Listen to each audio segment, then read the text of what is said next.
Hello there, only one Kenobi here, only one. And it's time to open this comic pack here. Been waiting a while for this, but it's time now. And let me show you why. Join me.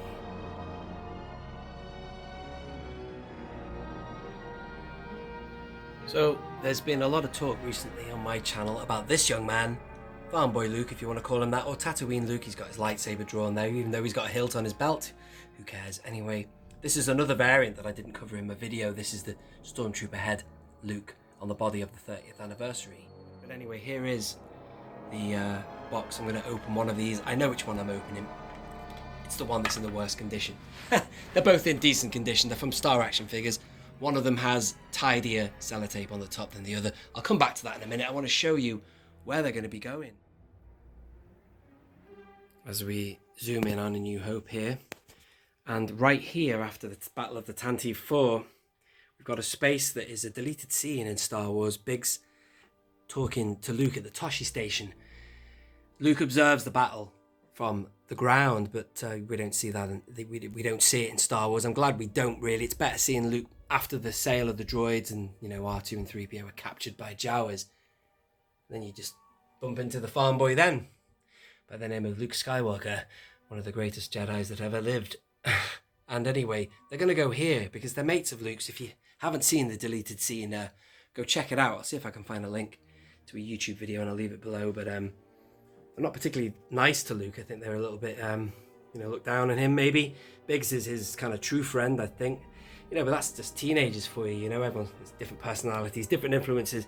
But there's a line from Luke in A New Hope when he's talking to 3PO and he goes, "It just isn't fair. Biggs is right. I'm never going to get out of here."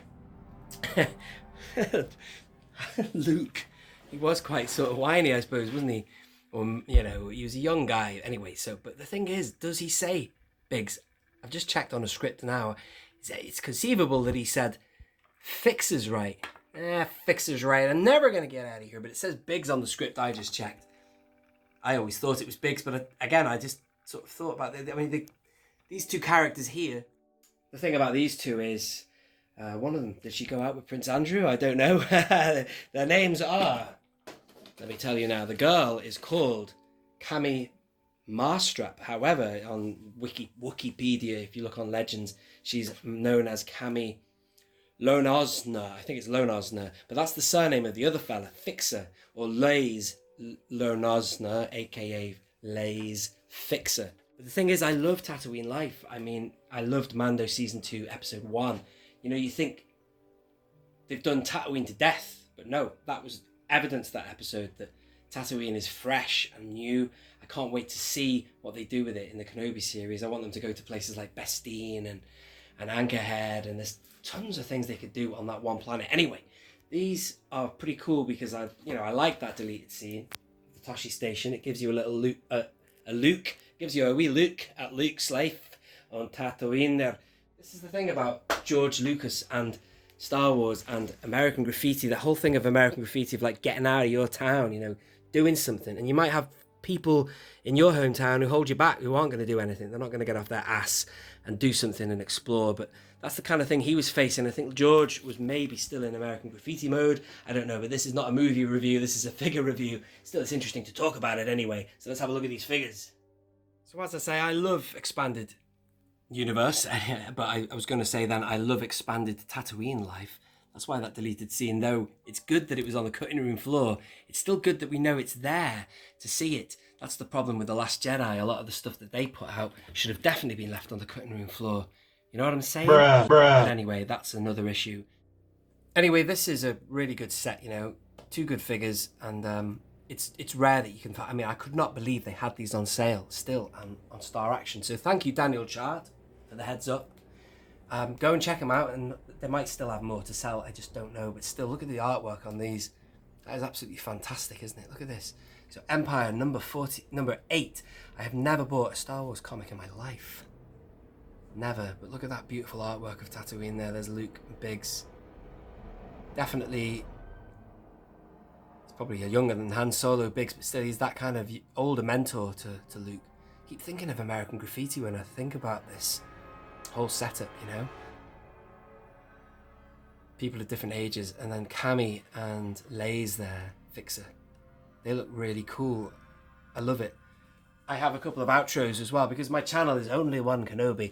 I have, as you will have noticed if you are a long time subscriber and viewer of the channel, different outros for my videos, and one of them is the Tosche station. A few people might not know that it is the Tosche station, but it is, and it's got the music that you hear in Dexter Jetster's diner, which if I pan here you'll see the this is my Attack of the Clone shelf there. He's in there somewhere. Bosk Bounty's favourite character in all of Star Wars, would you believe it? Anyway, the music is John Williams, I presume, wrote it.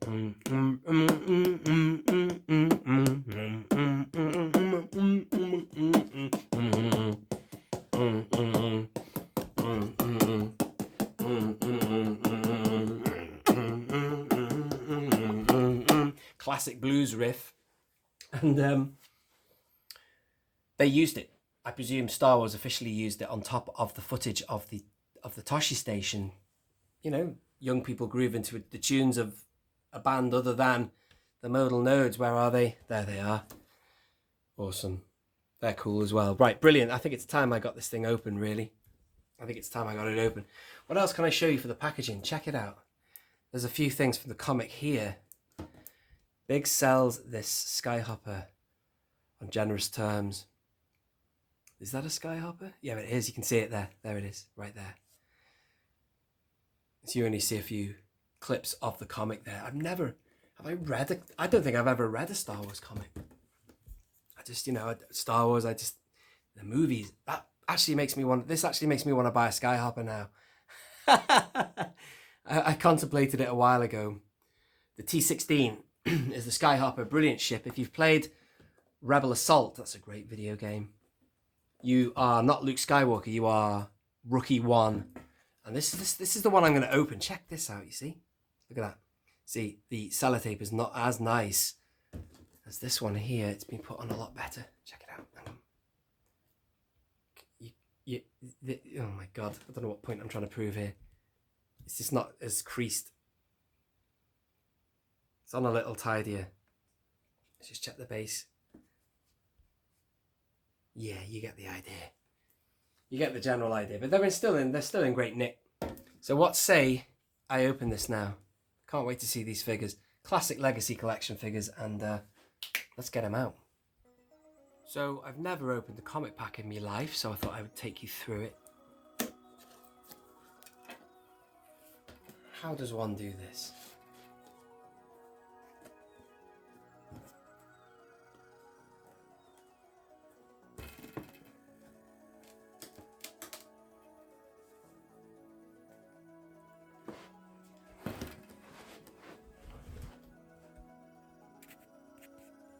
Okay, just before I actually open it, I just realised you can do this with it.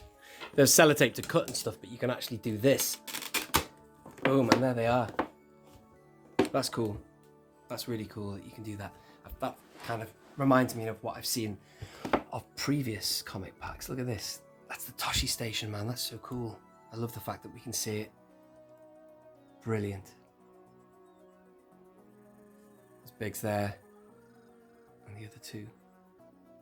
Wow, with a tussle there. If I move this around here, let's get the light on it right. And there they are. There's Camie and Laze. Camie and Fixer, more like. She's got like a little doggy thing. Dog. Pup. Pooch.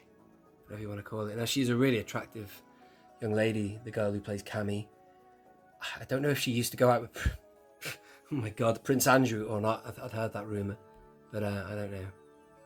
Whoever she is. Very nice. Wonder if she's an old flame of Luke's.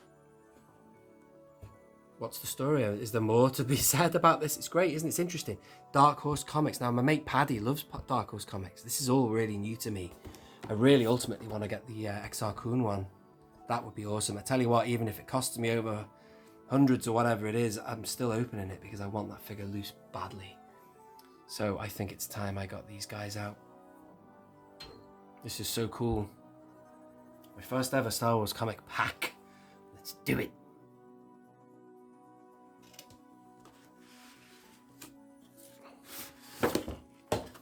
Oh Almost there. And now you're getting a closer look at the two of them. That's really cool, isn't it? I love that packaging. Great. Nice comic to read as well. I should look forward to that. Maybe learn something. Maybe bring you some more videos with some voiceover and act it out or something. I don't know. Bit of a warp on the mag there, but that doesn't matter. And there's another shot of the back there. Great, you get that artistic rendering of the figures. Fixer and Camie meet their friend Luke Skywalker and Biggs Darklighter at Tosche Station to work on their T-16 Skyhoppers. As they make plans to go swooping through Beggar's Canyon to bullseye Womp Rats, they share their dream of leaving behind the remote desert planet of Tatooine to seek fame and glory as part of the Rebel Alliance. Oh, so they do have equal... I was going to say, maybe, judging by the deleted scene, it's almost like they're like, yeah, whatever, it's not a battle. He says, oh, there's a battle in space, and they're like, yeah, whatever. They're not interested. It strikes me they're not interested, or she isn't anyway. So, anyway, they all have equal interests then, if that's the case. Certainly Biggs does. With regards Skyhoppers, I thought they were Rebel ships. T-16, maybe the Rebel Alliance used that model as well, T-16. They certainly do in Rebel Assault for training. You know, Rookie 1 to TACCOM control, request clearance for departure. Is that you, kid? Hack! Good to hear you. And there's a little training run and a secret station in Beggar's Canyon, which is pretty cool. But it strikes me that these T-16s are just almost like kids' toys, you know, more so than a speeder bike would be. So they must cost a lot of money. I mean, are these rich kids? Maybe evaporating gets you a lot of money, who knows? Or maybe the Hutts spread the money around. They all strike me as being quite poor on Tatooine anyway. It's still, this is a great looking comic pack. Look at that.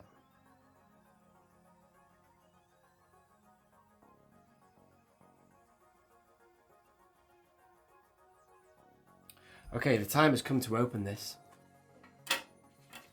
Let's see how well we can do this.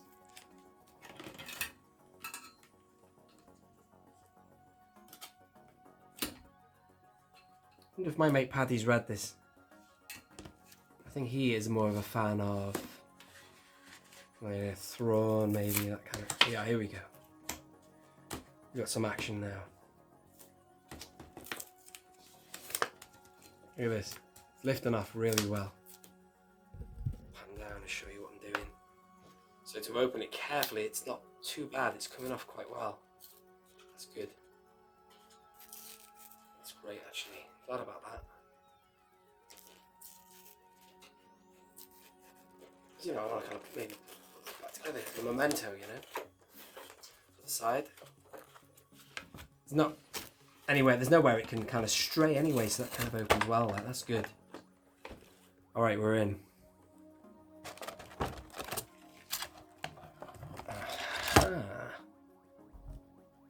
There they are.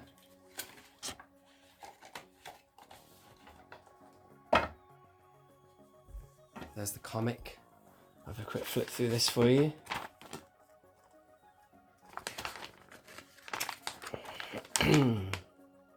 That's so cool seeing the Tosche station. I've got to buy a Skyhopper now. Got all these evaporators. That's awesome. What's that, a Womp Rat? Look at that meal there. Is that Owen and Baru? They've got Biggs around for food. That is awesome. I love this. It's right, you know, this is awesome. In this time when things like comics like this are now, I suppose, no longer canon, but I don't know. There's Tarkin. Is that Tarkin?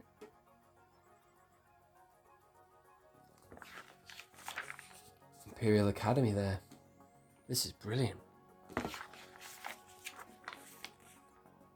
I'm not reading it obviously yet, but I'm just flipping through. Oh yeah, there you go. They had to put him in, didn't they? Old Ronto. Definitely not part of the original, but I don't mind Rontos. I'm just making a comment that they've fixed him in. Aha, look at this. Aha, look at that. It does tie in with the end of A New Hope, the beginning of A New Hope, more like. Fantastic. Who's the old guy? It's not Ben Kenobi, is it?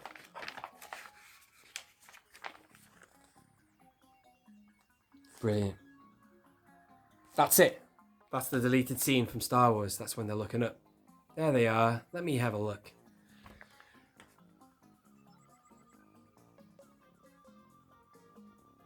Yeah, that's right. So then they obviously...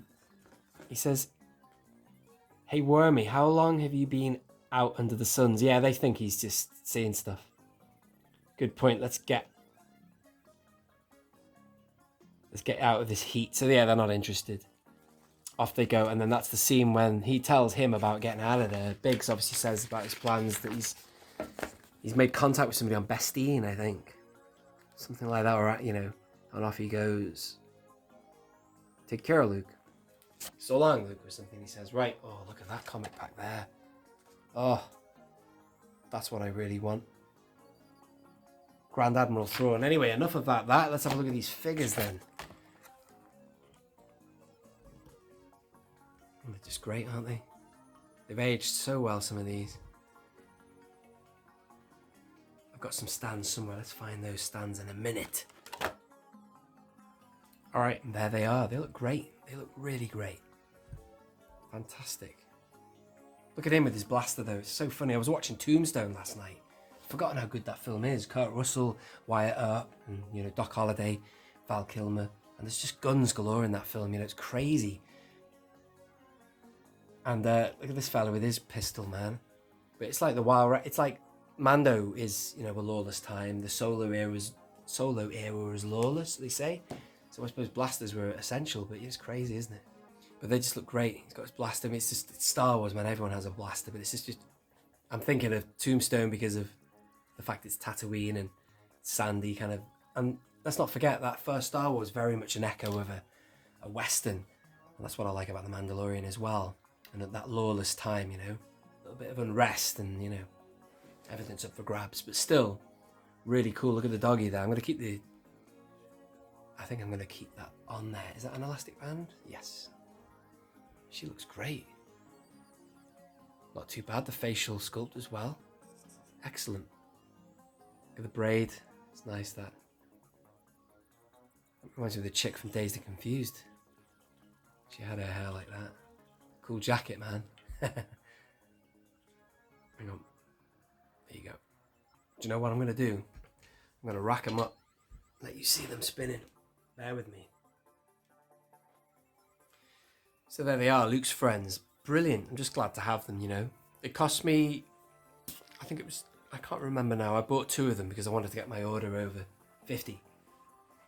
So I think it was $24.99. Apparently they were less than that. They were on for $12.99 for ages, according to Daniel. But that's not a bad deal for a comic pack in this day and age. So go and check them out. Star Action Figures. Go and see if they've still got them on or not. Articulation, by the way, is pretty decent. Let me go through that articulation again. I'm sure she's the same. I can see she's the same. Ball jointed this, that, the other. Ball jointed head, ball jointed shoulders and elbows swivel at the waist and the wrist. And then you've got these hinge hips, ball jointed knees and ankles.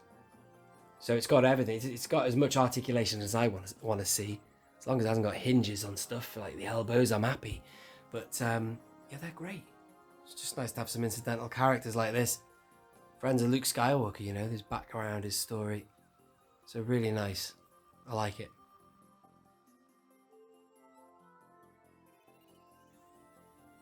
Just before we go any further, I wish to thank you for watching the video. Do give it a like if you have enjoyed it. I've decided to put them just where I had originally decided. But because I've got everything so close here, we've got the Battle of the Tantive 4. I was going to put them just here, but then I like to have a little bit of a kind of a space break. And then we've got Biggs and Luke there. I just decided to put them here. They're on the same side as the droid sail, but that doesn't matter. They're in the foreground. And you've got the more significant conversation in the background there. But there's Luke's speeder. I've chosen to have my speeder without Luke in it, but that's just personal taste. Then obviously that breaks on into the droid sail, and then you've got the Laze there. But still, I think it's nice having them in the foreground because they're not seen in the film, but they are an integral part of the woven fabric behind the scenes. So I like that. I hope you have enjoyed it too. This has been Only One Kenobi. Only one. Out. Don't forget to smash a like, leave a comment, and subscribe.